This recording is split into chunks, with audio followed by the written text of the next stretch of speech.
Well, joining me to discuss is Erol Morkoc, who is a strategist and indeed one of the, I would argue, leading lights of Republicans overseas. If you've ever tuned into talk radio, GB News, actually, if you've ever turned into a multitude of broadcasting channels throughout the world, you may well have seen and heard this marvellous man's voice.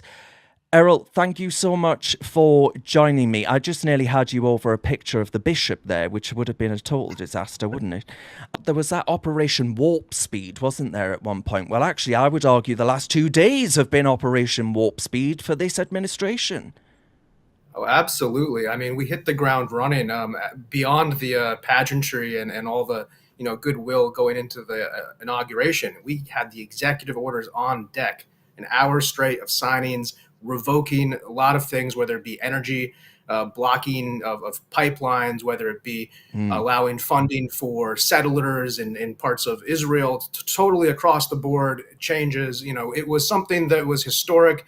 We reaffirming the fact that two genders exist in America, that Shock. the military is not going to be run by a wokerati, the one flag policy, no more BLM flags hanging at our embassies. But then we quickly saw with Trump this morning, he's already started to work on detente with Russia. He just had a truth that went out there basically saying we can have this the easy way or the hard way. So we went through the domestic caveat of all sorts of differences and changes, but now it's time to deliver on that international stage to our global audience.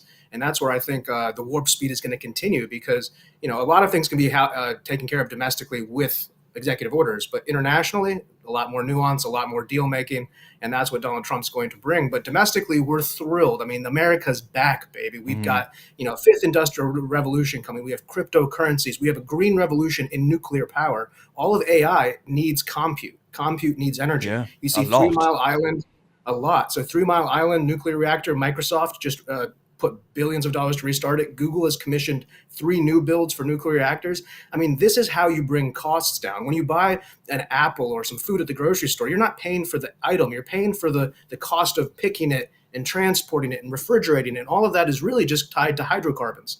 And if you can bring that cost down, you can bring things down for everybody. So it's everything from executive orders to starting the international sphere and then looking at some of these like low-hanging fruit that we can take, because the Biden administration ran this country sadly into the ground, and it's a lot of pieces we have to pick up. I want to go back to this woman. So I think to me, Erol, I will say this loud and I will say this clear. I think this woman doesn't worship God. I think she worships Marx. I think she is a Marxist. I think she cares about identity politics. And actually, I was sort of delighted in a really macabre way to learn that actually it's not just the United Kingdom's church that is going off the straight and narrow, but actually the churches in America seem to be woker than goodness only knows what. It's less church and laity, worship and laity, but instead whackery and wokery. So this is what she had to say.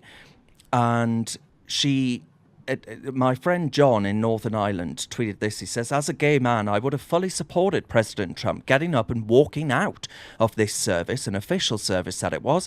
This bishop is a far-left activist and abused her position. She should resign. Now, for those that haven't seen it, let's just have a quick listen. Make one final plea, Mr. President. Millions have put their trust in you. I doubt she did, by the way. As you told the nation yesterday, you have felt the providential hand of a loving God. In the name of our God, I ask you to have mercy upon the people in our country who are scared now. There are gay, lesbian, and transgender children in Democratic, Republican, and independent families. Some who fear for their lives. And the people who pick our crops and clean our office buildings, who labor in poultry farms and meat packing plants. That's just so not true. Who wash the dishes after we eat in restaurants and work the night shifts in hospitals. They may not be citizens or have the proper documentation, but the vast majority of immigrants are not criminals. They pay taxes and are good neighbors, They are faithful members of our churches and mosques, synagogues, wadara, and temples. I ask you to have mercy, Mr. President, on those in our communities. So she goes on and on like that, and then Trump responded saying, well, actually he was questioned immediately afterwards by the media, and he said, I didn't think it was a good service. And I'm like, yeah, that's the understatement of the century. But he said on Truth Social, the so-called bishop who spoke at the National Prayer Service on Tuesday morning was a radical left hardline Trump hater. She brought her church into the world of politics in a very ungracious way. She was nasty in tone and not compelling or smart. She failed to mention the large number of illegal migrants, key point, that came into our country and killed people. Many were deposited from jails and mental institutions. It is a giant crime wave that is taking place in the USA. Apart from her inappropriate statements, the service was a very boring and uninspiring one. She is not very good at her job. She and her church owe the public an apology, especially given Trump's approval ratings are up 14%, I've just seen. But she responded to that on The View, which is woker than, a man who's had more caffeine than goodness only knows what. But here's what she had to say in response. Oh, well, sure. Yeah. But I think if you read what I said, and I mean, how could it not be politicized, right? We're in a hyper political climate. One of the things I caution about is the culture of contempt in which we live that immediately rushes to the worst possible interpretations of what people are saying and to put them in categories such as the ones you've just described. That's part of the air we breathe now. And I was trying to speak a truth that I felt needed to be said, but to do it in as respectful and kind a way as I could. And also to bring other voices into the conversation, which voices that had not been heard in the public space for some time. I mean, I'm sorry, Errol, but I'm going to pause her there because she's winding me up. But look, I would say, frankly, that is, and this may not be a word that Americans are especially au fait with, but I would go back to what I said earlier. Complete and utter bollocks. That's what this is. Look, the fact of the matter is, trans people haven't been heard. I guarantee you, we've spoken about barely anything else across the West for many years now, right? Trump has had to actually put into law to say that there are only two genders, two sexes that actually exist, male and female. You cannot change that biological, immutable fact and truth. The idea we haven't spoken about these things is for the birds. The idea we haven't spoken about the immigration issue as well, the complete and utter collapse of border controls at the southern border that's led to, I remember that very infamous case of the Venezuelan guy that murdered that beautiful girl whose name you're going to remind me of, Errol, because I've very badly forgotten. Lincoln Riley, I believe. Lincoln Riley, you are absolutely right. That is her. And to me, the idea that we haven't spoken about these issues, and it's so disingenuous, is it not, to say that these are the people working in our hospitals. But actually, no, many of them are going into crime. Yes. It's. I'll put it in a few ways. Number one, I'm an immigrant to America. This is incredibly offensive to act as though me and everybody who came here legally are somehow akin to people who broke the law and committed crimes by coming in illegally. So number one, she uses the word immigrants as though it's a blanket term. I'm sorry, that's not true. And I'll go even farther. 30,000, I'm from Turkey originally, 30,000 Turkish guys came across the Mexican border in the last couple of years. Middle-class guys who bought a ticket to Mexico and said, I'm just going to go for it. Okay, that's 30,000 guys back in Ankara and Istanbul who are on the waiting list, who filed their paperwork, who are waiting to legally come to this country, and their trip has been completely stopped because of these cheaters. These are border cheat, economic cheats. And I'm not saying they're all like evil criminals and whatnot, but the fact of the matter is, if one American is killed, that's one too many. I grew up in Virginia. One of my father's neighbors, his wife was killed by a drunk driver, happened to be an illegal immigrant. Did that man want to kill the wife? No, but if he wasn't there, it wouldn't have happened. But let me go a little bit farther, because the next part really pisses me off. When she says these are the people who pick our crops and wash our dishes and this and that, that's the argument the Confederacy made for slavery. You're telling me that you are going to actually advocate to have a subclass of marginalized, economically abused people who are going to work in these menial jobs, and you're going to romanticize the poverty they're in. You're going to make it as though that's a great thing. We could have guest worker systems. We could have IDs. You could have a situation where people don't have a path to citizenship but could still work here. But instead, to insinuate that we need these people to cut our grass and clean our toilets, well, that is an insult to those people. And those people are good people in most part. And to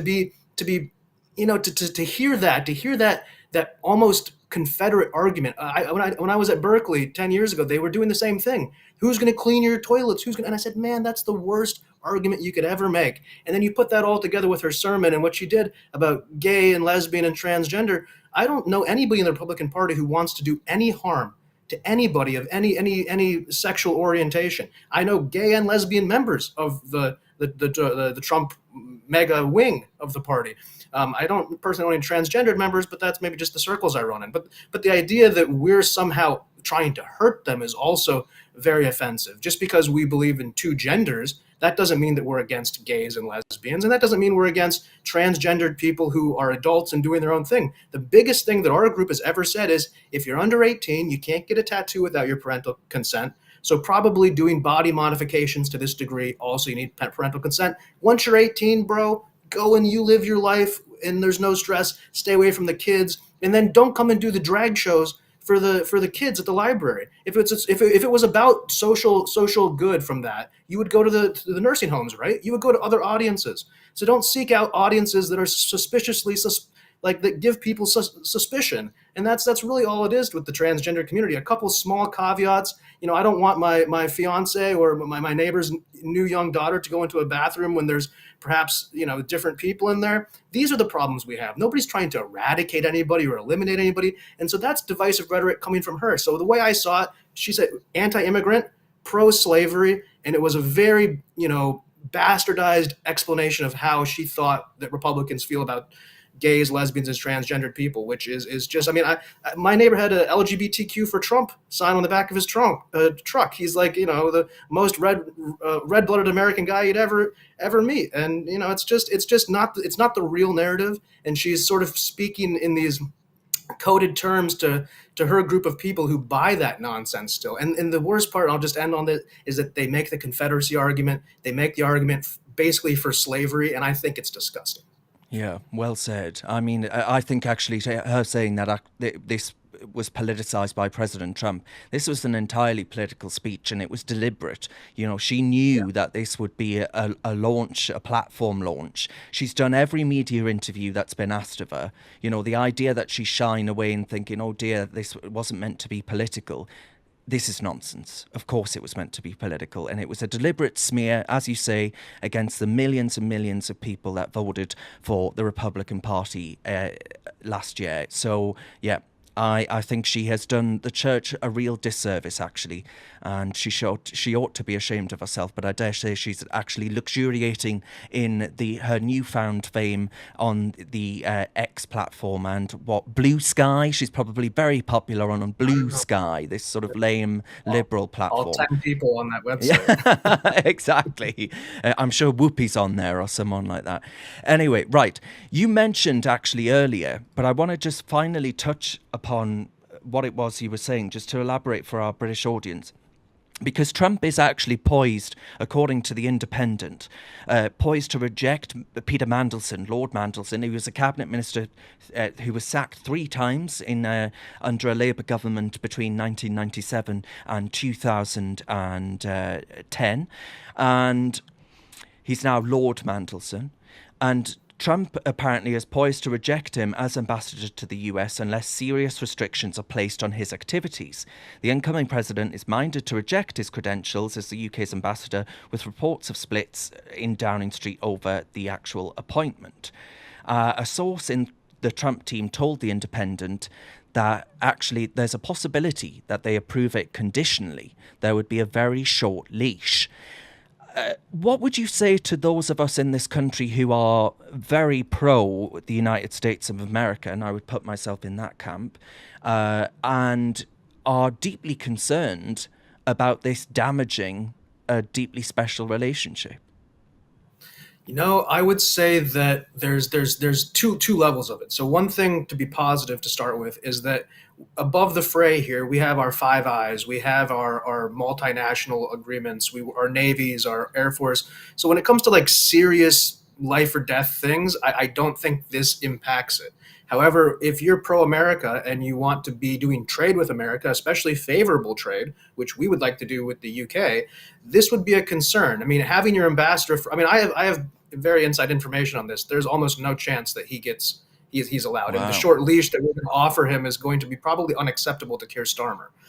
If they accept it, it would be an incredible show of bending the knee, and I don't think they'll accept the short leash we would actually offer him. So I'd be shocked if he got in. But then you could maybe think about it. We would like to deal with anybody else, somebody who hasn't said the What crude about things that he Nigel said. Farage? Oh, we'll take Nigel. We love Nigel. I've had fights with him a couple of times. He's a great guy on a personal note, but then you see what he's done. He's a movement builder. He's an exciting person. He gets people invigorated, and he's somebody who the Americans happen to like, and Trump happens to like. So if you want to, who has the president's phone number in the UK? Who can call him and text him right now? It's Nigel. Nigel has the direct access to the most powerful room in the world, and nobody else in the UK has that. And I know maybe some UK people are not fans of him, but if you're fans of actually producing results, look what he did with Brexit. I mean, this man single-handedly led the charge from the outside. He's an operator and somebody who we'd love to have as an ambassador, but we need to get rid of Keir Starmer. I don't know what's the time frame on that. How long do we have to wait for that? Or is there a Well, I mean, the position needs to be filled, right? So this is because obviously the new administration is in now. So this is something that needs to be decided pretty quickly. I mean, according to the Mar-a-Lago source that told The Independent, it seems that the Starmer government is trying to play a game where it sets up China as a fallback for a relationship with the US. I mean, that is so, as I'm sure you'll agree, that is so profoundly damaging on a national interest level, because the Chancellor has just been to China where she was basically, as you just said, the analogy that you paint there, the image of her on bended knee, that's what it felt like, the begging bowl to the Chinese. So I, it's concerning. I would caution that based on European precedent. Look what the Germans did. The Germans Yeah. got on their hands and knees, sold out their entire industrial economy, and then I was just at the Euro Cup. The Euro Cup was sponsored by BYD.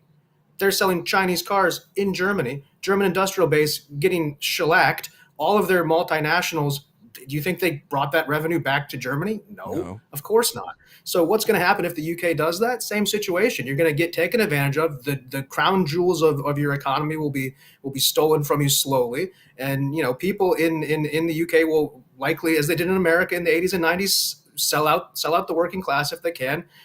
Big multinational companies do that, and China's going to make big offers for it. And so it's a dangerous game. You can work with with America, or you can go and work with basically the adversary of everything we believe in. I mean, it's concerning, especially if you consider Hong Kong. You guys are supposed to defend Hong Kong, Yeah. and but then Well, what happened there? yeah. It's not super exciting for it would be a terrible thing for America. It'd be terrible for us if you guys became on the Chinese side of things. I mean, it would be a great win for the Chinese, but you hate to see it, and you have to believe like there as we believed in America. This is the first time in my life that I've been in the majority of the country. I've always been in the minority. Um, the same thing can happen in the UK. There is a silent majority that has to exist of people with common sense. I'm not Yes. saying people who share everything that you and I are talking about here. You don't have to agree with us, but you could say, hey, you know what I don't want? Crazy gangs in my cities, open borders with just hundreds of thousands of people, drug dealing, and like weird stuff with kids and gender and all just normal stuff. And if you can get on board with normal stuff, then you can get on board with America, because we're trying to be a common sense country, and America changes so quickly. It's an adaptive country. The UK is the same way. In the innovation tech sector, it's super cool. The idea that Silicon Valley and London can have this main line of innovation in an innovation hub and all sorts of great things that are going on. So it would be a shame to have this awesome moment in economic history ruined by somebody like Keir Starmer, who I'm not quite sure what his economic background is, but it doesn't seem to be Oh, nothing good. too encompassing. No, nothing good. Yeah. Believe me, he is a technocrat through and through. You know, he's a lawyer, not a leader, That's the and worst. it's appalling. Yeah, exactly. It's the absolute worst. He is so technocratic that it doesn't bear thinking about. But listen, Errol, I've got to say one more time, I'm absolutely delighted that 45 and 47. You know, it's happening, baby. Yeah, look at that. Never surrender. We must never. And actually, I hope we in this country get a backbone as well. But Errol, thank you very much for giving us that analysis there from Republican Overseas, which I think, actually, I love you guys. I really do. So thank you very much, Errol. No, thank you so much for having me. Big fan of the show. Excited to make America great again and see the UK join us. I mean, it's going to be an awesome 4 years. Let's Absolutely. get on board and let's take it forward.